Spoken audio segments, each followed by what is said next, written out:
Now this is a story all about how colonizers turned things upside down. And I'd like to take a minute, just sit right there. We'll tell you all about how POCO's an exciting affair.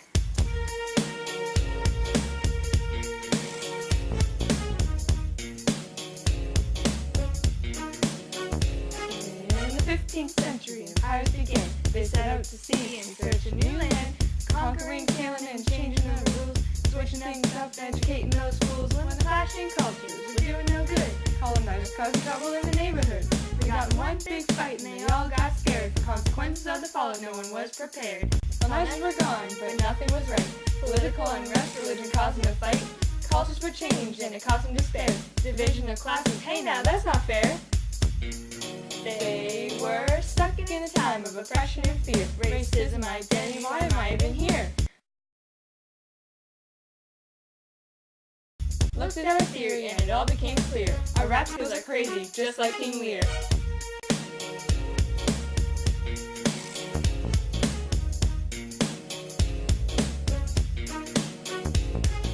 Word! So what is postcolonialism? It's considered a theory, and can be used as a literary criticism. But it's difficult for anybody to agree on one solid definition for it. It can get pretty confusing. There are two main views on postcolonialism. First, meaning after the colonizers have arrived at the colony, but before they've left again. And second, with real emphasis on the post, meaning the effects on the colony after the colonizers have left, which sometimes isn't so good for the colony. Postcolonialism looks at the effect that the colonizer has on the colony. Things like how they shape the colony's history, culture, and behaviors. Some of the elements you can use to identify postcolonialism in literature are as follows: corruption, racism, stereotyping, implantation of ideas, social crisis, loss of identity. Essentially, literature allows an outlet for countries that need a voice. Postcolonial literature is a configuration of experiences, hopes, and dreams arising from a silenced part of the world. When analyzing postcolonial literature, perspective is a key term to keep in mind. Can you tell what this is? It's the world, but it's backwards. It may seem that way, but that's how our good friend China looks at it. Sometimes, people see the same thing in vastly different ways.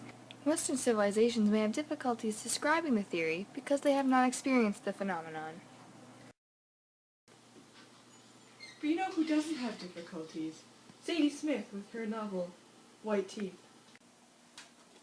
Follow the struggles of the characters living in modern London, England, including, but not limited to, Samad, an immigrant from Bangladesh, fearing his family is losing their cultural identity.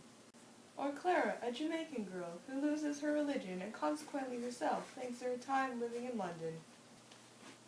The abundance of racism is made pretty clear by the fact that a bunch of teenagers make a cult to fight it. But wait, there's more. The party has just begun with Salman Rushdie's new novel, Midnight's Children. It is just full of postcolonial theory for the entire family to enjoy. The main character, young Salim Sanat. As he continues on through the book, he experiences a loss of innocence, or corruption, as it were. There was an immense social crisis happening in India at the time. Poor people absolutely flooded the streets, and nothing was being done to help them. Indians are often referenced to as the Jews of Asia, which is pretty racist if you ask me. As for the implantation of ideas, an Englishman decides to sell his home to 6 Indian families.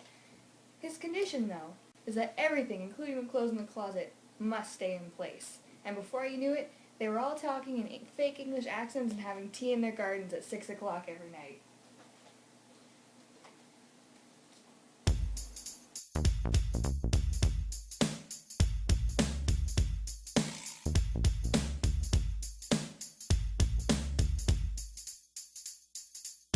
Do that again. Do it again. Do it again. There.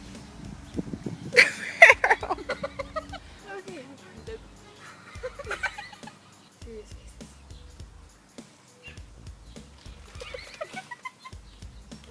faces. Shut up! But you're eating crackers, it's so